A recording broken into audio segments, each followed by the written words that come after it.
Hello guys, good morning to all of you. कैसे हैं आप सब लोग और कैसी चल रही है आप लोगों की सिविल सर्विस की तैयारी। गाइस, मैं हूं समीर चौधरी, आप लोगों का दोस्त, आप लोगों का होस्ट। और आज हम लोग डिस्कशन करने वाले हैं सिविल सर्विसेज की प्रिपरेशन में एक सब्जेक्ट होता है जिसका नाम है इकोनॉमी। ठीक है। सब वो इकोनॉमी भी होता है, इकोनॉमिक्स भी होता है। ठीक है। फिर वो मे बी आप economics optional as a optional subject भी ले सकते हो। तो ये इकोनॉमिक्स की एक सब्जेक्ट होता है जिससे रिलेटेड हम लोग आज डिस्कशन करने वाले हैं। देखिए, जो इकोनॉमी आपका सब्जेक्ट है वो बेसिकली आपके प्रीलिम्स और मेंस दोनों में पूछा जाता है। जैसे कि आपको बहुत अच्छे से पता होगा, जैसे मान लीजिए आपका प्रीलिम्स का एग्जाम है। ठीक है। तो प्रीलिम्स के एग्जाम में आपको ये आइडिया क्लियर होगा कि prelims is basically complete objective होता है। ठीक है। ऑब्जेक्टिव पेपर होता है। उस ऑब्जेक्टिव पेपर में 15 टू 18 क्वेश्चंस आपकी इंडियन इंडियन इकोनॉमी में से होते हैं। ठीक है। एंड आपका फिर जीएस 3 पेपर होता है मेंस में। ठीक है। उसके अंदर भी ऑन एन एवरेज आप मान के चला, अगर मैं परसेंटेज में बताऊं, ठीक है, क्योंकि नंबर ऑफ क्वेश्चंस मैटर नहीं कर रहे हैं वहां पर, बिकॉज कुछ क्वेश्चंस में लिंक्ड होता है, इकोनॉमिक्स हो सकती है।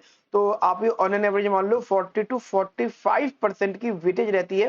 तो फिर जो कि काफी बड़ी वेटेज है किसी भी एग्जाम को क्लियर करने के लिए। और अगर वो एग्जाम सिविल सर्विसेज है तो गाइस बहुत बड़ी ये आपकी वेटेज है।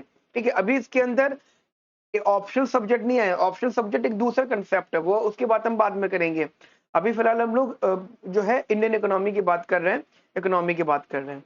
गाइस, जो भी लोग अपनी सिविल सर्विसेज की प्रिपरेशन करना स्टार्ट करते हैं, और अगर आप लोग बिल्कुल ही अभी स्टार्ट कर रहे हो तो ये सेशन आपके लिए काफी इंपॉर्टेंट होने वाला होगा। ठीक है। गाइस, जो भी लोग सिविल सर्विसेज की प्रिपरेशन करते हैं, ऑब्वियसली बात है, वो काफी रिसर्च करते हैं। तो आफ्टर दैट रिसर्च उनका एक कंक्लूजन तो निकल के आ जाता है कि अगर इकोनॉमिक्स को पढ़ना है तो वैसे तो हर सब्जेक्ट के लिए एनसीईआरटी बोला जाता है। ठीक है। हर सब्जेक्ट के लिए ये लोग जो होते हैं, जो सिलेबस देते हैं, उस सिलेबस के अंदर वो सिलेबस जो होता है वो बेसिकली एनसीईआरटी का इंडेक्स होता है, अगर आपने कभी रिसर्च करा हो। ठीक है। लेकिन जहां बात आती है इकोनॉमिक्स की, क्योंकि मैं इकोनॉमिक्स का टीचर हूं तो इसलिए मैं इकोनॉमिक्स की बात करूंगा। जहां बात आती है इकोनॉमिक्स से इकोनॉमी की, वहां पे आके स्टूडेंट थोड़ा परेशान हो जाता है। बिकॉज अगर आप एनसीईआरटी देखते हो, वैसे दूसरे सब्जेक्ट में भी बहुत प्रॉब्लम्स होती हैं, लेकिन अगर आप एनसीईआरटी देखते हो इकोनॉमी की, तो आप बहुत बहुत ज्यादा निराश होते हो। बहुत लिमिटेड दे रखा होता है जो कि इजीली अंडरस्टेबल नहीं होता। आप इजीली चीजों को कैच नहीं कर पाते, इजीली आप वहां से कॉप अप नहीं हो पाते। तो स्टूडेंट्स को काफी प्रॉब्लम होती है। इसीलिए रमेश सिंह बुक जो होती है वो काफी हाईली रिकमेंडेड बुक होती है। यानी अगर आप किसी भी फैकल्टी से पढ़ रहे हो इंडिया में, आप किसी भी इकोनॉमिक्स टीचर की बात करें जो सिविल सर्विसेज पढ़ाते हैं, मोर और लेस सबके सब रमेश सिंह बुक को रिकमेंड करते हैं कि रमेश सिंह बुक आप कर लीजिए, आपके काफी टॉपिक कवर हो जाएंगे। एक्चुअली ये जो बुक होती है रमेश सिंह बुक, इसके अंदर इन्होंने, रमेश सिंह सर ने इकोनॉमी को, इंडियन इकोनॉमी को बेसिकली बहुत इजी वे में समझाया है, बहुत आसान भाषा में समझाया है। अगर मैं आपको इस बुक की शक्ल दिखा दूं तो वो बुक कुछ इस तरीके से होती है। ठीक है। आपको दिख रही होगी, ये बुक इंडियन इकोनॉमी की है। ठीक है। रमेश सिंह, आई थिंक आपको दिख रही होगी क्लियरली। ठीक है। ये बुक आपको दिख रही होगी। तो ये बुक काफी रिकमेंडेड रहती है सबकी साइड से, क्योंकि इसमें ना सब कुछ बहुत इजी वे में है। तो यही मेरा आज का बेसिकली मोटिव है क्लास का, जो मैं आपसे डिस्कस करना चाहता हूँ गाइस। मुझे काफी लोगों ने पर्सनल लेवल पे मैसेज किया। ठीक है। मेल करा मुझे कि सर, हम लोग सिविल सर्विसेज की प्रिपरेशन कर रहे हैं एंड आप रमेश सिंह बुक के बारे में कुछ डिस्कस करिए। तो मैंने कुछ प्रिपरेशन करी, और उस प्रिपरेशन के अंतर्गत ये कंक्लूजन निकला कि मैं मोटिवेट हुआ आप लोगों की साइड से। और आज से मैं एक जो है एक अनाउंसमेंट कर रहा हूँ कि जो रमेश सिंह बुक है, इस बुक को मैं कंप्लीट डिस्कस करूंगा। ठीक है।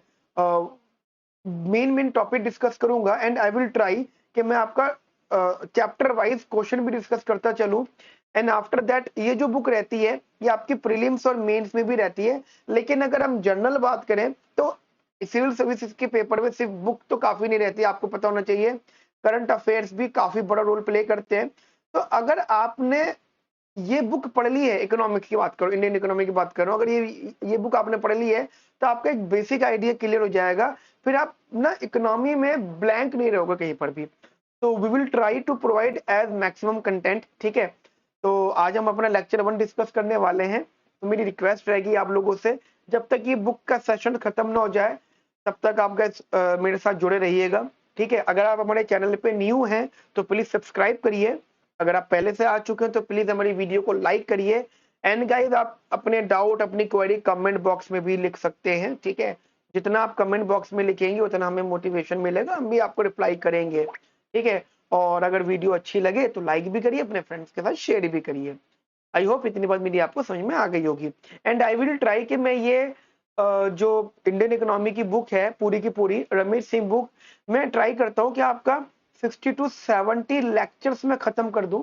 एंड उसके बाद में मैं आपसे असाइनमेंट डिस्कस करूंगा, कह सकते हैं मॉक टेस्ट, ठीक है। और टाइम टू टाइम आपको काफी सारी चीजें पता लगती रहेंगी, तो प्लीज आप रेगुलर चीजों को देखते रहिएगा, ठीक है। नाउ ये थोड़ा सा मेरे बारे में, ठीक है, अबाउट मी, ठीक है। ये प्लीज एक बार अपने पास लिख लीजिए, जिस कॉपी में आप लोग नोट्स बना रहे हैं। मेरी रिक्वेस्ट है आप लोगों से प्लीज कि आप जैसे लेक्चर शुरू हो जाएगा तो नोट्स बनाना स्टार्ट कर देना, ठीक है। अपने नोट्स अब बनाना स्टार्ट कर देना। और एक बात मैं आपको और बता रहा हूँ कि मैंने भी नोट्स बनाए हैं, लेकिन अगर आप एक सीरियस कैंडिडेट हो तो प्लीज इस बुक को खरीद लो, ठीक है। जहां से भी आपके आसपास से मिल जाए, एडिशन को मैटर नहीं करता। एडिशन के नाम पे कुछ फैक्ट्स हैं, वो तो आप करंट अफेयर के बेस पे करोगे, मतलब फैक्चुअल कंसेप्ट नहीं पढ़ने हैं आपको यहाँ से, ठीक है। इकोनॉमिक सर्वे और बजट है वो तो आपको हर बार 3 साल का पढ़ना होगा, प्रीवियस वगैरह है ना। 2 साल का तो कम से कम आपको स्टडी करना ही पड़ेगा, ठीक है। तो आप कोई भी एडिशन ले सकते हो, ट्राई करो लेटेस्ट ले लो, लेटेस्ट नहीं ले सकते हो तो आप सेकंड हैंड भी ले सकते हो। बट आप प्लीज इस बुक को ले लीजिए और इस बुक का चैप्टर वाइज डिस्कस करिए। पहले मेरे लेक्चर देख लीजिएगा, ठीक है। और जब मेरे लेक्चर आप लोग देख लेंगे फिर इस बुक का वही चैप्टर उठा के पढ़ना स्टार्ट कर देना। और अगर किसी भी पॉइंट में आपको दिक्कत आती है, किसी भी कंसेप्ट में प्रॉब्लम होती है, तो मेरी रिक्वेस्ट है आप लोगों से प्लीज कमेंट बॉक्स में आप जरूर बताइएगा। उससे क्या होगा कि अगले सेशन में मैं यही करूंगा कि आपका पहले वाले लेक्चर के डाउट्स क्लियर कर दूंगा, ठीक है। एक ऑप्शन ये हो सकता है, दूसरा ऑप्शन ये भी हो सकता है कि मान लीजिए आप ये वीडियो काफी दिन बाद देख रहे हो, लेक्चर्स और भी डलते गए हैं, तो अगर किसी भी वीडियो के अंदर नंबर ऑफ डाउट ज्यादा आते जाएंगे, चैप्टर वाइज आप चैप्टर बता देंगे, मुझे लगेगा रिक्वायरमेंट होगी तो मैं जरूर उस टॉपिक की एक अलग से वीडियो बना दूंगा, या एक पूरा लाइव सेशन, डाउट सेशन ले लूंगा मैं आप लोगों के साथ में, ठीक है। तो ये कुछ इन्फॉर्मेशन है मेरी, आप प्लीज इसको नोट डाउन कर लीजिए। ये हमारा टेलीग्राम ग्रुप है, ठीक है। टेलीग्राम में सेमिकॉन सिविल्स क्लासेस, और ये गाइस हमारी वेबसाइट है, ठीक है। तो आप प्लीज इसको एक बार जरूर देख लीजिएगा। And after that about me, मेरा नाम समीर चौधरी, ठीक है। गाइस बेसिकली मैं दिल्ली यूनिवर्सिटी के स्टूडेंट्स को इकोनॉमिक्स ऑनर्स काफी अराउंड 12 साल से पढ़ा रहा हूँ, ठीक है। एंड उससे पहले 11-12 पढ़ाते थे, उसके बाद अराउंड 12 सालों से मैं इकोनॉमिक्स ऑनर्स के स्टूडेंट्स को गाइड कर रहा हूँ, मेंटोर कर रहा हूँ, ठीक है।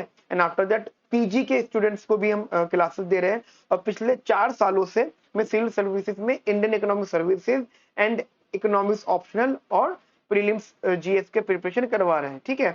तो आज और ये जो चीज हम अभी स्टार्ट कर रहे हैं, ये वाला, ये यूट्यूब पे हम लोग फ्री कंटेंट देना स्टार्ट कर रहे हैं आप लोगों को, बस मोटिव इतना सही कि आपकी प्रिपरेशन अच्छी हो जाए, ठीक है। और ऐसा नहीं है कि मैं अकेला हूँ ये चीज करने वाला, मुझसे पहले काफी लोगों ने ये चीज अपलोड कर दी है, बट ठीक है, मैं भी अपलोड कर देता हूँ, हो सकता है आपको मेरी वाली बात ज्यादा समझ में आ जाए, ठीक है। तो सेमिकॉन क्लासेस में मैं पढ़ाता हूँ, ठीक है। मेरे जो फील्ड सब्जेक्ट्स की है वो ये है, ठीक है, micro, macro, Indian eco, international development, eco and so on. After that current affairs में थोड़ा सा एक्सपर्ट है हम लोग, ठीक है। और जो मेरी क्वालिफिकेशन है दैट इज मैं इकोनॉमिक्स ऑनर्स हूँ दिल्ली यूनिवर्सिटी से। और अच्छा, ये एमए इको ऑनर्स है, ठीक है। ये एमए इकोनॉमिक्स ऑनर्स है, मास्टर्स इन इकोनॉमिक्स ऑनर्स है, डीएससी से मैं हूँ, ठीक है। यूपीएससी मेंस मैंने एक बार लिखा है, और इंडियन इकोनॉमिक सर्विसेज में जो है इंटरव्यू फेस करा है। एंड आफ्टर दैट गाइस मेरा नेट भी क्वालिफाइड है, एक्स एसआरसीसी प्रोफेसर हम रह चुके हैं, ठीक है। चलिए स्टार्ट करते हैं गाइस। ये मेरी मेल आईडी है, तो अगर आपको कोई प्रॉब्लम हो तो आप प्लीज मुझे यहाँ पे कोऑर्डिनेट कर सकते हैं, ठीक है। चलिए स्टार्ट करते हैं। तो देखिएगा guys, this is the chapter number 1, ठीक है। ये चैप्टर नंबर 1 है आपका रमेश सिंह बुक का, जिसके अंदर हमें बेसिकली ये टॉपिक्स को स्टडी करना है। आप एक बार इन टॉपिक्स को देख लीजिए, that is more than decimal science, ठीक है, डिफाइनिंग माइक्रो इकोनॉमिक्स, मतलब इकोनॉमिक्स, फिर micro macro, what is an economy, economic systems, फिर ये थोड़े से डेटा कंसेप्ट है, फिर यहाँ से आपका नेशनल इनकम स्टार्ट हो जाएगा। मैं आपको बताना चाहता हूँ ये इस चैप्टर में से भी काफी क्वेश्चंस पूछे गए हैं। मैं ट्राई करूंगा कि जैसे ही चैप्टर खत्म हो जाएगा मैं इस चैप्टर को 5 to 6 लेक्चर्स में खत्म करने का कोशिश करूंगा। ठीक है, मैंने अपने हिसाब से बना रखा है 5 to 6 चैप्टर्स में खत्म करूंगा। एंड आफ्टर दैट मैं एक लेक्चर इसका पास्ट ईयर क्वेश्चंस का जरूर रखूंगा, और एक लेक्चर में ट्राई करता हूँ। ठीक है, पहले मैं या तो सिलेबस खत्म करता हूँ, ये देख लेंगे। ये मैं बाद में आफ्टर सिलेबस कंप्लीशन, ये जो चीज है जो मैं भी लिखने वाला हूँ, ये मैं आपके एक्सपेक्टेड क्वेश्चंस, क्योंकि वो एक्सपेक्टेड क्वेश्चंस सिलेबस खत्म होने के बाद ज्यादा ठीक लगेंगे। और मतलब हम देख लेंगे ये दोनों चीजें, या तो सिलेबस खत्म होने के बाद कर ले, या फिर हम लोग साथ साथ करते जाए, जैसा आपका सपोर्ट। ठीक है, और अगर आप वीडियो बाद में भी देख रहे हैं तब भी आप हमसे कह सकते हैं। ठीक है, आप हमारे कमेंट बॉक्स पर रिप्लाई करके। ठीक है, तो फिलहाल हमारा मोटिव रहेगा सिलेबस को खत्म करना। तो अभी हम लोग यहाँ से स्टार्ट करते हैं पढ़ना। देखिए, जनरली अगर मैं आपसे बात करूं, जैसे कि हमारे पास ये बुक है, मेरा सजेशन अभी भी रहेगा कि ये जो नोट्स हैं, पहली बात तो नोट्स कोई ऐसे नहीं है कि ये जो मैंने बना रखे हैं ये बस ये आपके आसान के लिए कर रखी है। इवन आपके आसान नहीं, मेरा आसान कि मैं अच्छे से समझा पाऊं। अदरवाइज मेरा सजेशन रहेगा आप प्लीज बुक से पढ़िए। ठीक है, बुक से पढ़िए, क्योंकि जितनी नॉलेज आपको बुक से मिलेगी उससे अच्छी नॉलेज आपको कहीं से नहीं मिल सकती। आप बुक से पढ़िए। बस ये कि मेरे मेरे लेक्चर के बाद आपको एक बेसिक आइडिया लग जाएगा। ठीक है, चलिए। और ये मैं ये जो नोट्स है आपके पोर्टल पे अपलोड कर दूंगा। अभी एक दो लेक्चर बाद मैं आपको आपका पोर्टल बता दूंगा, अभी अंडर प्रोसेस है वर्क हमारा। ठीक है, मैं आपका पोर्टल बता दूंगा। वेबसाइट पर एक लिंक बना देंगे हम लोग जहाँ पे सारे नोट्स वगैरह अपलोडेड रहेंगे। ठीक है, तो अभी हम लोग स्टार्ट करते हैं अपने क्लास का सेशन का। सबसे पहले जो डिस्कशन रहेगा दैट इज इकोनॉमिक्स। ठीक है, इकोनॉमिक्स के बारे में रहेगा कि how how is basically economics good for the country और गुड फॉर द सोसाइटी। ठीक है, सबसे पहले सबसे जरूरी बात ये होता है कि इकोनॉमिक्स क्यों है। ठीक है, इकोनॉमिक्स के होने के रीजंस क्या हैं। इकोनॉमिक्स की सबसे बड़ी इंपॉर्टेंस होती है कि वो स्केर्स रिसोर्सेज का फुल यूटिलाइजेशन करने का कंसेप्ट समझाता है। इकोनॉमिक्स इज द स्टडी, यहाँ पे इन्होंने बोला भी है, of how societies use scarce resources to produce valuable commodities and distribute them among different people. मान लीजिए मेरे पास 100 रुपए हैं, तो मुझे 100 रुपए ये स्केर्स रिसोर्स है, तो इकोनॉमिक्स मुझे बताएगी कि इस स्केर्स रिसोर्स को मुझे इकोनॉमी में किस तरीके से इस्तेमाल करना है, किस तरीके से मुझे उसको चूज करना है, और किस तरीके से मुझे अपनी चॉइस कंट्रोल रखनी है। ठीक है, तो economics is basically what to deal with the management of scarce resources. कभी कभी प्रीलिम्स में मतलब एक एक्सपेक्टेड क्वेश्चन अगर ये मैं मान के चलूं, तो यहाँ से क्वेश्चन फ्रेम हो सकता है कि what do mean by economics. ठीक है, तो economics is basically deal with the management of scarce resources and it means what how the societies use scarce resources to produce valuable commodities and distribute them among different people, right?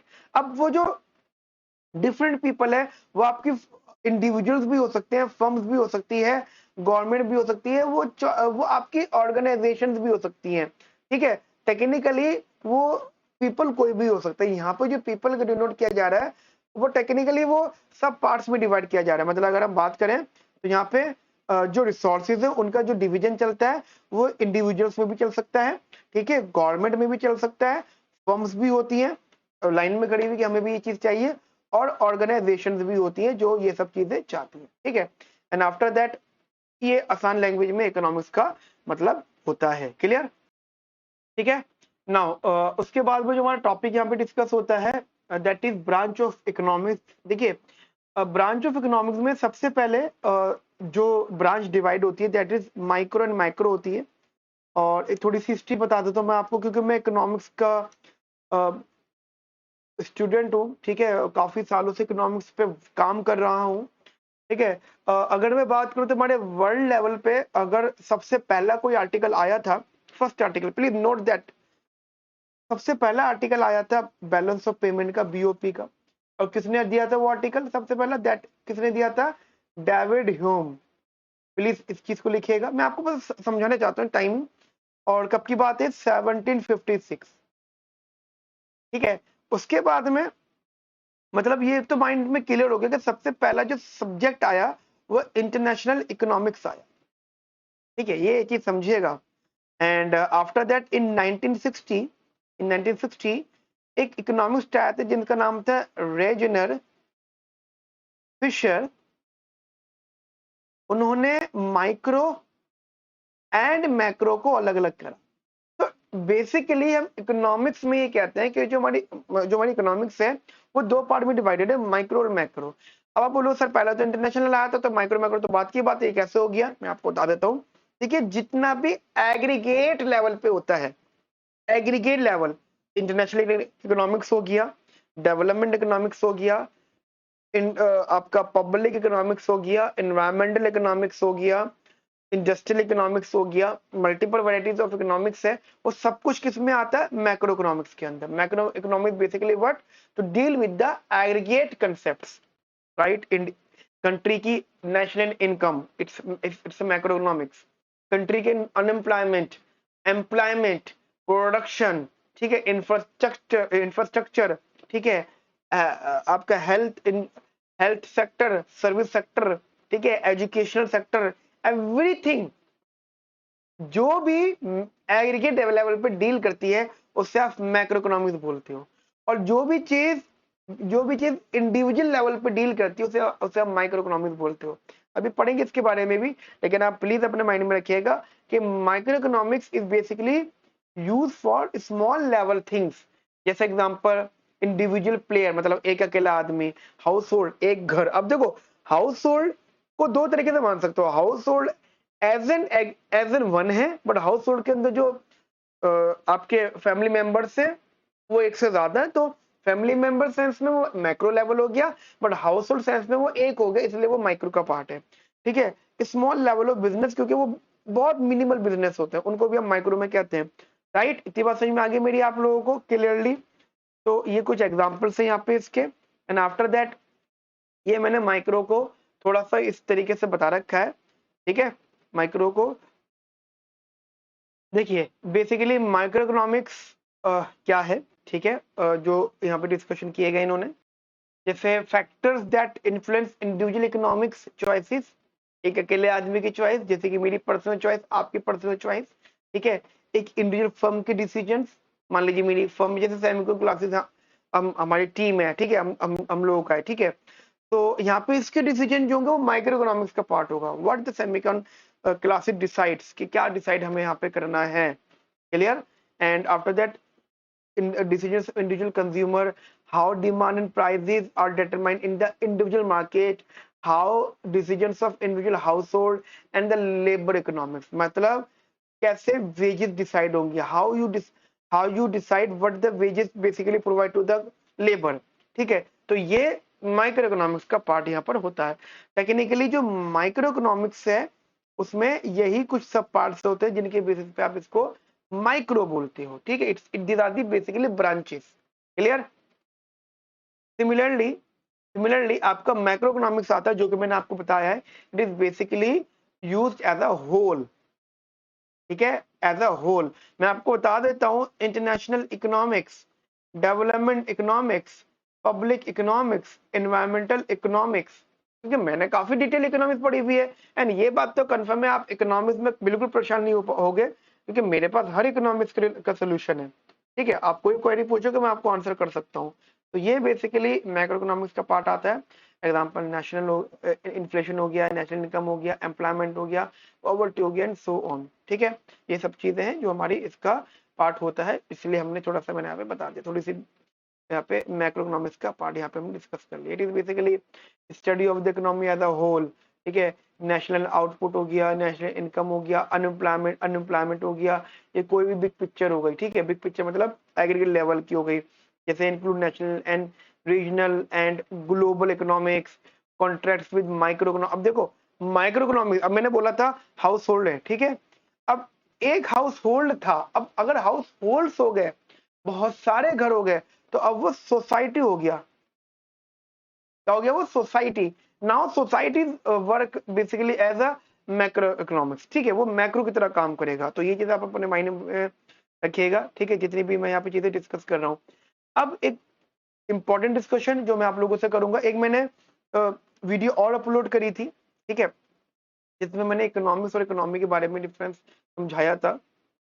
अभी question आता है कि what is economics and what is economy. देखिए एक बात अपने आप लोग माइंड में रखिएगा, मैं एक एग्जांपल लूंगा एग्रीकल्चर।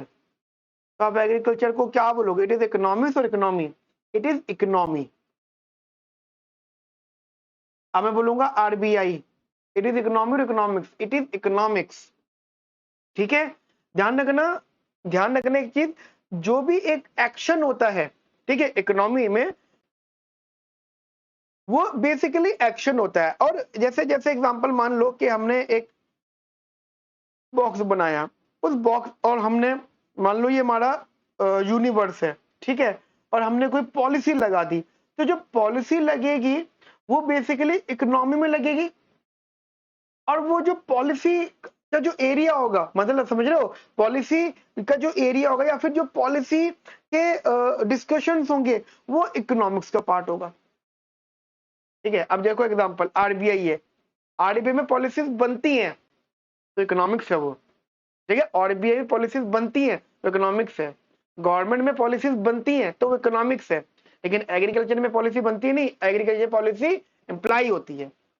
मान लो मैं हूं, ठीक है, हमारे घर में 5 लोग हैं और एक हेड ऑफ द फैमिली मेरे फादर है, ठीक है, तो जो मेरे फादर डिसीजन ले रहे हैं वो इकोनॉमिक्स का पार्ट है। जिनके लिए डिसीजन ले रहे हैं वो इकोनॉमी है। ठीक है, जैसे मान लो सर्विस सेक्टर है, तो सर्विस सेक्टर में डिसीजन अप्लाई हो रहे हैं तो वो इकोनॉमी का पार्ट है। लेकिन जहां से डिसीजन आ रहे हैं वो इकोनॉमिक्स का पार्ट है। तो अगर कोई डाउट, अगर कोई आपसे पूछे कि what is the difference between, basic difference economy and economics, economics वो होता है जहां पे एप्लीकेशन होती है, जहां पे कह सकते हो पॉलिसीज बनाई जाती हैं, और जिनके लिए बनाई जाती है उन सेक्टर्स को आप इकोनॉमी का नाम देते हो। क्लियर? और मैं और डिस्कशन को मैं फिर बोल रहा हूँ कि वो एक सेक्टर्स होते हैं, तो कहने के वो ज्योग्राफिकल एरिया होते हैं, या कंट्री हो सकती है, या कुछ भी अब वो हो सकते हैं जहाँ पे पॉलिसीज बनाई जा रही हैं, ठीक है, और इकोनॉमिक्स के बिहाफ पे वहां पे पॉलिसी डिस्कस की जा रही है। तो this is the basic difference between economics and economy. Clear? ये बात समझ में आ गई मेरी आपको? ठीक है, बाकी कोई डाउट हो तो आप प्लीज मुझे यहाँ पे कमेंट बॉक्स में बताइएगा, मैं आपको डेफिनेटली वहां पे रिप्लाई करूंगा। आगे बढ़ते हैं हम लोग यहाँ पे डिस्कशन में। तो गाइस हमारे यहाँ पे सेक्टर्स ऑफ इकोनॉमी आता है कि हमारी इकोनॉमी में कितने प्रकार के सेक्टर्स होते हैं। ठीक है, तो ये बात आप सबको पता है कि हमारी इकोनॉमी के अंदर 3 सेक्टर्स होते हैं। ठीक है, 3 सेक्टर्स होते हैं। एक होता है प्राइमरी सेक्टर, एक होता है सेकेंडरी सेक्टर, एक होता है टेरिटरी सेक्टर। ठीक है, 3 तरह के सेक्टर्स होते हैं। अगर हम प्राइमरी सेक्टर की बात करते हैं तो प्राइमरी सेक्टर्स के अंदर ट्रेडिशनल चीजें आती हैं, जैसे एग्रीकल्चर, आसान भाषा में बोले एग्रीकल्चर। ठीक है, वो सारा प्राइमरी सेक्टर में आता है। सेकेंडरी सेक्टर में आता है इंडस्ट्रियलाइजेशन, जहाँ पे चीजें मैन्युफैक्चर होती हैं। ठीक है, और टेरिटरी सेक्टर आता है जहाँ पे चीजों को सेल किया जाता है। अगर आप एक बात समझें तो अब जैसे गेहूं है, ठीक है, वीट है, तो वीट की जो प्रोडक्शन हुई है, वीट जो उगाया गया है, बनाया गया है, वो प्राइमरी सेक्टर में उगाया गया है। उसके बाद में उस वीट को मॉडिफाई किया गया, उस वीट को थोड़ा फिनिश किया गया, उस वीट को थोड़ा सा क्लियर किया गया, उसकी पैकेजिंग की गई। ठीक है, थोड़ा सा डिफरेंट डिफरेंट लेवल पे लेकर आए, तो वो थोड़ा सा उस वीट में थोड़ा सा मॉडिफिकेशन, मतलब मैन्युफैक्चरिंग करी इसके अंदर। ठीक है, तो फिर वो सेकेंडरी सेक्टर का पार्ट हो गया। एंड आफ्टर दैट उस वीट को बेचना है। आप सोचिए आशीर्वाद आटा कैसे हो बिक रहा है? क्या वो सीधे सीधे किसान बेच रहा है आशीर्वाद आटा? नहीं, वो तो सिर्फ गेहूं बेच रहा है। कैसे गेहूं मार्केट में पहुंचकर आशीर्वाद आटा में, अन्नपूर्णा आटा में कन्वर्ट हो रहा है? तो उसमें तीनों सेक्टर्स की इंपॉर्टेंस। क्लियर? तो तीन सेक्टर्स होते हैं हमारे प्राइमरी सेक्टर।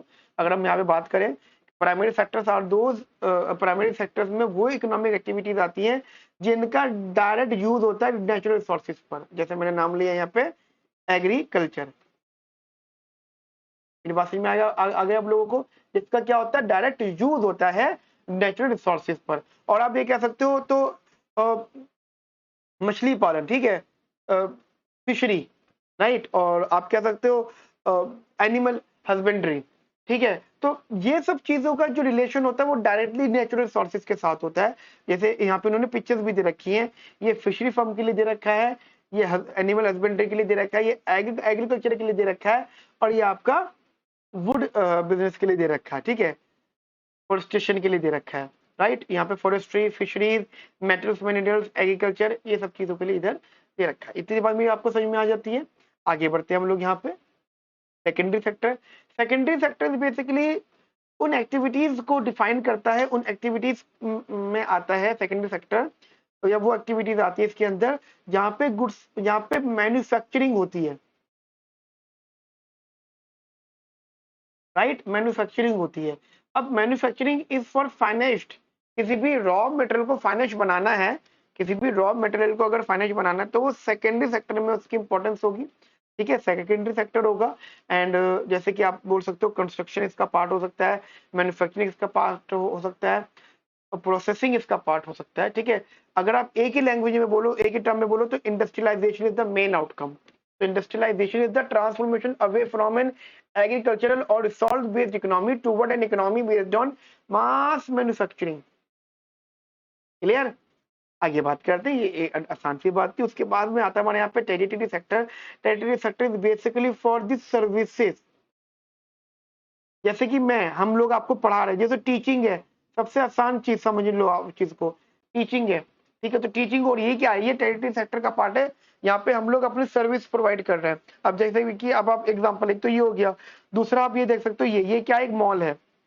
मॉल के अंदर जितनी भी चीजें बिक रही हैं, जितनी भी एग्जांपल, शुगर कह सकते हो आप, वीट कह सकते हो आप, राइस कह सकते हो, उनका सबसे पहले रिलेशनशिप कहाँ था, नेचुरल सोर्सेज पर, खेती बाड़ी से।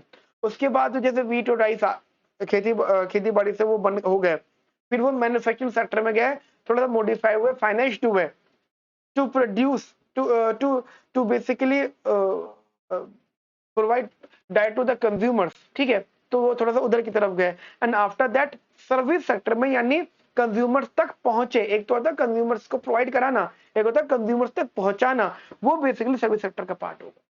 ठीक है, ये यहाँ पे इन्होंने एग्जांपल यहाँ पे दे रखे हैं, थोड़ा सा पिक्चर छोटी है, नहीं समझ में आ रही होगी, but service sector is basically insurance is the service sector, banking is the service sector. ठीक है, टीचिंग, हेल्थ, हर वो सेक्टर जिसमें कुछ प्रोडक्शन नहीं होती, लेकिन फिर भी यहाँ पे टाइम दिया जाता है। इसका मतलब आप वहां पे अपने एक्सपीरियंस के बेसिस पर, अपनी एजुकेशन के बेसिस पर, अपनी रिसर्च एंड डेवलपमेंट के बेसिस पर लोगों तक चीजों को पहुंचा रहे हो, सर्विस दे रहे हो लोगों को। ठीक है, तो वो बेसिकली हमारा सर्विस सेक्टर का पार्ट होता है। वैसे और भी चीजें होती हैं।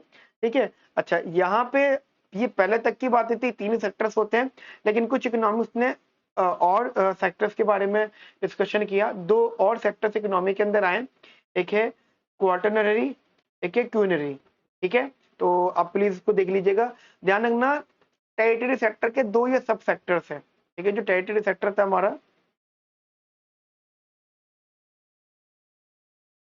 इसके 2 सेक्टर्स बन गए, एक है हमारा क्वार्टरनरी सेक्टर और दूसरा क्यूनरी सेक्टर। अब ये देख लो कि ये सेक्टर्स क्या क्या होते हैं। देखिए, जरा ध्यान से समझिएगा। देखिए, जैसे जैसे टाइम बीतता गया, एक इकोनॉमिक्स आए थे, मैं आपको नाम बता देता हूँ। एक इकोनॉमिक्स आए थे, रोमर। देखिए, एक इकोनॉमिक्स से पढ़ने का फायदा यही होता है, क्योंकि मैं इकोनॉमिक्स में पीएचडी अभी परसुइंग है मेरा। ठीक है, तो मुझे पता है कि कोई भी थ्योरी हो तो वो कौन लेकर आया था। एक रोमन इकोनॉमिक्स आए थे, ठीक है, उन्होंने ये बताया था कि किसी भी कंट्री में जो प्रोडक्शन होती है वो सिर्फ और सिर्फ लेबर या कैपिटल पे डिपेंड नहीं करती, या लेबर या फिजिकल कैपिटल पे डिपेंड नहीं करती। एक्चुअली होता है क्या है, वो डिपेंड करती है लेबर पर, फिजिकल कैपिटल पर, और और ह्यूमन कैपिटल पर। Human capital basically what, it's a knowledge. यानी ये समझाया गया कि टेरिटरी सेक्टर के अंदर अगर किसी को वर्क करना है तो उसको नॉलेज गेन करनी पड़ेगी। ये नॉलेज मतलब उसका एक अलग सेक्टर बना जिसे हमने बोला नॉलेज सेक्टर। अगर आप आसान भाषा में समझे तो it is basically research and development. ठीक है, it is a research and development. एक बहुत इजी बात में आपको समझाऊं, देखो आप समझिएगा। पहले टीचिंग हुआ करती थी, कैसी हुआ करती थी कि हम लोग मतलब हमसे ही पहले तो बोर्ड हुआ करता था, टीचर आता था, बुक होती थी, बुक में तो देख के पढ़ाता था, हाँ ये ऐसे पढ़ा लिया, ठीक है। और अब कैसी होती है, अब टीचिंग करने के लिए पूरा नोट्स वोट्स पहले तैयार करने पड़ते हैं, ठीक है। और आपको क्या लगता है कि क्या ये नोट सिंपली ऐसे ही कॉपी पेस्ट हो जाते हैं? नहीं, इन पे रिसर्च होती है, फिर ये नोट डेवलप्ड होते हैं। रिसर्च एंड डेवलपमेंट, मैं कोई भी फैक्ट की बात कर रहा हूँ तो वो पहले रिसर्च होगा। तो अब एक तो मैं टीचिंग कर रहा हूँ, बट टीचिंग कर रहा हूँ आफ्टर रिसर्चिंग, पहले मैं रिसर्च कर रहा हूँ टॉपिक के बारे में, तो मैं डिलीवर कर रहा हूँ, तो वो बेसिकली बोला जाएगा it is basically what quaternary sector, ठीक है। इसके अंदर जो सर्विसेज आ रही हैं वो नॉलेज बेस्ड सर्विस आ रही है, जैसे एजुकेशन, कंसल्टिंग सर्विसेज। अब एक बार बताओ, एक डॉक्टर है, ठीक है, क्या फर्क होता है एक्सपीरियंस मतलब अच्छे डॉक्टर बुरे डॉक्टर में? एक डॉक्टर है वो अपडेटेड नहीं है, दवाई बहुत अच्छी देता है, लोग ठीक बहुत अच्छे होते हैं, लेकिन उसको नई नई चीजों के बारे में नहीं पता। जैसे एग्जाम्पल कोरोना है, कोरोना के बारे में लोगों को नहीं पता, अब एग्जाम्पल किसी डॉक्टर को नहीं पता, तो वो उसका कंसल्टेशन किसी काम का नहीं है, वो सर्विस तो दे रहा है लेकिन बेकार है। उसको एक नई डिजीज के बारे में पता हो, वो तभी पता होगी जब इकोनॉमी के अंदर रिसर्च एंड डेवलपमेंट चल रहा होगा। अब कोरोना कोरोना जब कोरोना आया तो कितना हुआ था, कितना डर लग रहा था कोरोना को देखकर, लेकिन आज की डेट क्या है? आज तो कुछ भी नहीं है। खांसी नजला जुकाम उस टाइम जब होता था तो लोग डिस्टेंस मेंटेन करते थे, आज नहीं कर रहे, क्योंकि उस टाइम डॉक्टर्स थे बट डॉक्टर को इतनी नॉलेज नहीं थी कि how to deal with the corona disease. But आज डॉक्टर्स को बिल्कुल कंसेप्ट क्लियर कि हाउ टू डील, ठीक है। तो टेक्निकली जो डीलिंग वाला कंसेप्ट है वो रिसर्च एंड डेवलपमेंट के थ्रू ही आया है, क्लियर। और इसमें बस इतना सा होता है कि हम अपने सर्विसेज को इम्प्रूव कर सकते हैं जितना भी हो सकता है। देखिए होता है क्या है कि सर्विस सेक्टर के अंदर जब कुछ लोग काम कर रहे होते हैं तो उसके अंदर एक एम्प्लॉइज होते हैं, ठीक है। एम्प्लॉइज उसके अंदर खूब काम कर रहे होते हैं, लेकिन एक एम्प्लॉय के ऊपर एक बॉस होता है, ठीक है। और जो बॉस होता है वो बहुत बड़े बड़े डिसीजन लेता है। वो बॉस ऐसे नहीं होता जैसे बस मजे मजे में। कोई भी कंपनी है, अब एग्जांपल आप मान लो गूगल मान लो, ठीक है, गूगल के सीईओ सुंदरम पिचाई, ठीक है। माइक्रोसॉफ्ट के सीईओ, ठीक है। और जनरली टेस्ला के सीईओ कह सकते हैं, ये एप्पल के सीईओ, राइट। तो बेसिकली बातें क्या है यहाँ पर, ये जो बड़े बड़े डिसीजंस होते हैं, समझ रहे मेरी बात, जो बड़े बड़े डिसीजंस होते हैं ये डिसीजन लिए जाते हैं बाय द टॉप लेवल, या फिर क्या सकते हो गोल्ड कॉलर प्रोफेशनिस्ट के थ्रू, ठीक है। अब वो हर जगह हो सकते हैं, वो अभी कह सकते हो वो गवर्नमेंट में भी हो सकते हैं, इंडस्ट्री में भी हो सकते हैं, एजुकेशन में भी हो सकते हैं। जैसे एग्जांपल एक स्कूल है, ठीक है। अब स्कूल के अंदर टीचर है, उसके ऊपर वाइस प्रिंसिपल, उसके ऊपर प्रिंसिपल, फिर सबसे ऊपर होता है एजुकेशन डायरेक्टर, एग्जांपल मान लो। तो जो बड़े बड़े डिसीजन है वो एजुकेशन डायरेक्टर ले रहा है, वो टीचिंग नहीं कर रहा, वो डिसीजन ले रहा है, उसको डिसीजन लेने का अधिकार है। और अगर कोई प्रॉब्लम हो तो उसी का गला पकड़ा जाएगा। तो ऐसी टाइप के सेक्टर्स जो होते हैं जो टॉप लेवल के होते हैं, या आप कह सकते हो गोल्ड कॉलर प्रोफेशंस, उन्हें आप क्वीनरी सेक्टर के नाम से जानते हैं। ये एग्जाम में इंपॉर्टेंट हो सकता है कि मतलब वो पार्ट्स दे देंगे, कोई भी स्टेटमेंट दे देंगे, कोई डिसीजन मेकिंग वाला पॉइंट दे देंगे, हाँ ये डिसीजन लिया है by the CEO of the Apple, ठीक है। फिर बोलेंगे which will is the correct कि it is a gold collar profession, या ये चीजें जोड़ सकते हैं। तो आप प्लीज इसको अपने माइंड में रखिएगा, ये काफी इंपॉर्टेंट बात है यहाँ पर, ठीक है। आगे हम बात करते हैं। अच्छा जैसे हमारी मैंने बोला था माइक्रो मैक्रो होता है, ऐसे ही जैसे जैसे वक्त बीतता गया तो एक सब्जेक्ट और इंक्लूड हुआ, econometrics. Econometrics is basically the mixture of statistics and economics. It is a mixture of statistics and economics. और इकोनॉमिक्स में भी मैक्रो इकोनॉमिक्स की बात हो रही है यहाँ पे, ठीक है। और अगर इकोनोमेट्रिक्स की अगर आप बात करते हो तो इसके अंदर जो सबसे बड़ा जो सबसे इंपॉर्टेंट नाम जो आता है वो आता है गॉस मार्को का, ठीक है। Gauss Markov, he was the first, मतलब not first person but he was the person जिसने एक एक मॉडल बना दिया, CLRM, classical linear regression model, जिसने सारी इकोनोमेट्रिक्स को रन करवा दिया, ठीक है। तो इकोनोमेट्रिक्स भी एक हमारा सब्जेक्ट है यहाँ पर, ठीक है, माइक्रो मैक्रो के बाद में, जो कि इंपॉर्टेंट है। कह सकते हो माइक्रो मैक्रो स्टैटिस्टिक्स कंबाइन कर देंगे तो इकोनोमेट्रिक्स निकल के आएगा। It deals with basically statistical facts, जो कि आपके सिलेबस का पार्ट नहीं है, इसलिए मैं यहाँ पे कम डिस्कस करूंगा। ठीक है, अच्छा बात आ जाती है कि टाइप्स ऑफ इकोनॉमिक सिस्टम। ठीक है, देखिए होता क्या है, आप ऐसा मान लो जैसे एक घर है, किसी के एक हाउस होल्ड है, हमारा ही घर है, ठीक है, मतलब आपका मान लो, मेरा मान लो, किसी का घर मान लो, तो वहां पे 10 लोग रहते हैं, 10 पीपल, ठीक है। तो वो वहां पे 10 लोग जो रहते हैं उनमें कुछ मेल होंगे, कुछ फीमेल होंगे, कुछ मेल होंगे, कुछ फीमेल होंगे। उन मेल में भी कुछ बड़े होंगे, छोटे होंगे, फीमेल में भी बड़े होंगे, छोटे होंगे। इनके सबसे ऊपर एक हेड ऑफ द फैमिली होगा, एक फीमेल में होगा, मेल में होगा। तो एक तरीके से मान के चलो यहाँ पे ये सब चीजें होंगी, ठीक है। और फिर इनमें से कुछ मेल फीमेल होंगे जो कमाई कर रहे होंगे, मतलब वर्क करते होंगे, जॉब करते होंगे, कमाते होंगे। कुछ होते होंगे जो छोटे बच्चे हैं या ओल्ड एज में, वो कुछ काम नहीं करते, बट वो लेकिन वो कंजम्पशन जरूर करते हैं। यानी एक घर के अंदर कितनी सारी चीजें होती हैं। इनमें से कोई एक ऐसा हो जिसके डिसीजंस चलते हैं, या किसी की जिद चलती है। जब शॉपिंग करने, जब घर के किचन का सामान लेने जाना होता है तो पूरी लिस्ट बनती है, तो पूरा बजट के हिसाब से चीजें चलती हैं, एक सिस्टम के अंदर रहा जाता है। इसी सिस्टम को इकोनॉमिक सिस्टम बोला जाता है। एक तरह का एक ऑर्गेनाइजेशन है, एक तरह का एक सिस्टम है, एक तरह का हाउस होल्ड, मैंने एग्जांपल ले दिया। कुछ भी आप मान लो, एक तरह का कह सकते हो बॉक्स है, या एक तरह का घर है जिसमें डिसीजंस लेना, अप्लाई करना, लोग होना, उनमें से वर्किंग होना, नॉन वर्किंग होना, कैपिटल होना, जमीन होना, रिसोर्सेज होना, फिजिकल रिसोर्स होना, ह्यूमन रिसोर्स होना, राइट, प्रॉब्लम्स होना, हैप्पीनेस होना, एवरीथिंग, जितनी भी चीजें होना, वो सब कुछ इकोनॉमिक सिस्टम का पार्ट होता है। एक एग्जाम पॉइंट से इंपॉर्टेंट है कि इकोनॉमिक सिस्टम, वो पॉइंट दे देंगे ऑब्जेक्टिव में, ये सारी बातें आपसे पूछे, ये आपसे पूछ सकते हैं। ठीक है, तो ये बेसिकली इकोनॉमिक सिस्टम होता है, हम इसको रीड कर सकते हैं यहाँ से। ठीक है, चलिए अब आगे बात करते हैं हम लोग मार्केट इकोनॉमिक सिस्टम यहाँ पे। ठीक है, नो डाउट ये आपने जो पिक्चर देखी है, आपकी कोई पिक्चर समझ में आ रही होगी। इनका नाम है एडम स्मिथ। ठीक है, इनकी जो कह सकते हैं एरा है, वो 1723 टू 1790 तक का है। ठीक है, और ये जो पीरियड इनका रहा 1776, 1776, ये वो पीरियड था जब इन्होंने अपनी ये बुक पब्लिश करी थी। ठीक है, ठीक है, मैं आपको थोड़ा सा समझाऊं तो एडम स्मिथ एक तरह की थ्योरी थी, ठीक है, एक तरह के व्यूज थे। वेल्थ ऑफ नेशन, यानी कंट्री की वेल्थ क्या होती है। ठीक है, कंट्री की wealth, money is not the only wealth of the country, इनके ये पॉइंट्स थे। ठीक है, अच्छा एक चीज और क्लियर करो, Adam Smith is basically known as a traditional economist.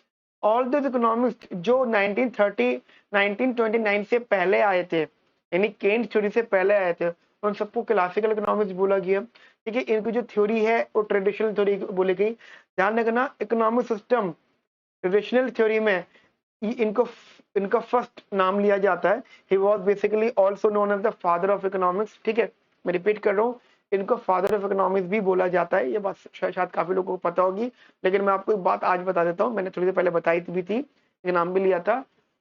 ये तो सब जानते हैं कि फादर इकोनॉमिक्स कौन होता है, क्या कोई ये जानता है ग्रैंड फादर ऑफ इकोनॉमिक्स कौन है? ये तो कंसेप्ट क्लियर है, he is known as father of economics. But क्योंकि इनकी थ्योरी जो आई थी 1776 में आई थी, लेकिन क्या इनकी पहली थ्योरी थी? नहीं, इनसे पहले इकोनॉमिक्स में 1756 में डेविड ह्यूम, इन्होंने एक आर्टिकल लिख दिया था जिसका नाम था बैलेंस ऑफ पेमेंट। आर्टिकल था बैलेंस ऑफ पेमेंट, उन्होंने लिखा था वो आर्टिकल, और जिसके बेसिस पे वर्ल्ड में हमें इंटरनेशनल लेवल पर ट्रेड करना समझाया था उन्होंने। How to describe the balance of payment, ये इन्होंने समझाया था। ठीक है, तो टेक्निकली एडम स्मिथ की थ्योरी को फर्स्ट इसलिए बोला जाता है क्योंकि इन्होंने बहुत डिटेल बातें डिस्कस करी थी, कि ये कह सकते हो इन्होंने उस टाइमिंग की इकोनॉमी का एक्चुअल फेस दिखाया था। ठीक है, तो अभी जो आपको डेट्स याद रखनी है वो ये डेट याद रखनी है, कभी कभी इससे रिलेटेड भी क्वेश्चन आ जाते हैं। ठीक है, ये फिलहाल आपको अपने माइंड में रखना है। It is some related information Adam Smith. ठीक है, तो ये एडम स्मिथ की कुछ प्रॉपर्टीज, एडम स्मिथ का कुछ यहाँ पे अजम्पशंस है जिनकी बात की जा रही है। Adam Smith called this motivating factor the invisible hand. ध्यान रखना, एडम स्मिथ का एक मानना था इनविजिबल हैंड। इनविजिबल हैंड का मतलब होता है नो गवर्नमेंट इंटरवेंशन। अब आप बोलो सर नो गवर्नमेंट इंटरवेंशन को इनविजिबल हैंड से क्या लिखने देना है? देखिए, ऐसा होता है, आप ऐसा मान लो जैसे हमारे घर में जब हम छोटे बच्चे थे, ठीक है? तो हमारे घर में एक हेड ऑफ द फैमिली मतलब आज भी है, बट अब हम बड़े हो गए, मतलब अगर मैं अपनी बात करूं, ठीक है, अब हम बड़े हो गए। पहले जब हम छोटे थे तो हमें कंफर्म होता था किसी एक से डर के रहना है, किसी एक की बात मान के चलनी है, किसी एक किसी एक का खौफ है हमारे मन में, ठीक है, और से किसी एक के आगे हम अपनी डिमांड रख सकते हैं, और ये कंफर्म है कोई एक ऐसा होता था जो हमारी चीजों को सॉर्ट आउट कर दिया करता था, ठीक है, वो हेड ऑफ द फैमिली होता था। जनरली वो गवर्नमेंट होती थी, ठीक है, वो कौन होती थी? गवर्नमेंट। अब एडम स्मिथ की बात करते हैं, एडम स्मिथ ने ये बोला कि अगर इकोनॉमी के अंदर लोगों को काम करना है, लोगों को खुद के बारे में बेहतर सोचना है, ठीक है, तो उन्हें किसी भी हेड ऑफ द फैमिली की जरूरत नहीं है, उन्हें किसी भी गवर्नमेंट की जरूरत नहीं है, वो सेल्फ सफिशिएंट है, वो अपने लिए खुद काम कर सकते हैं। इसी सेंस में बोला गया है that is known as no government intervention, या आप ये भी कह सकते हो एनिमल स्पिरिट। अब एनिमल स्पिरिट क्या होता है? देखिए, एनिमल स्पिरिट होता है बेसिकली मार्जिनल एफिशिएंट